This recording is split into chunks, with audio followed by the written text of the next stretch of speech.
μετά από 33 χρόνια που είναι εκεί μέσα, τι περιμένεις. Τι που παίρνουν το μαγαζί.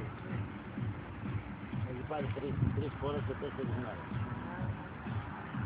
Βιάζονται να φύγουν. Βιάζονται να καθορίζουν να φύγουν.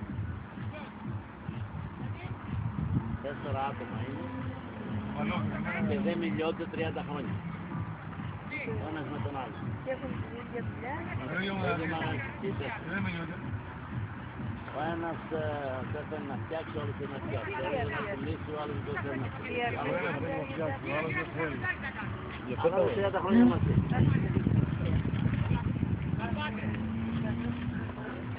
Παραδόχους είναι. Από τον λόγο. Α, είναι... ξέχασα. Είναι...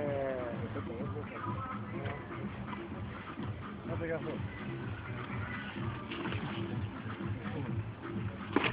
Τι είναι, κάμαρα. Ο παντός αυτός που έφυγε ο Μένης ήταν... Φτιάξανε το μαγαζί, οι 3 πληρώσανε και ο άλλος δεν πλήρωσε. Δηλαδή, και τον είχαν και πλήρωνε κάθε εβδομάδα τα λεφτά που κάνανε, τραβάγανε κάθε εβδομάδα τα λεφτά με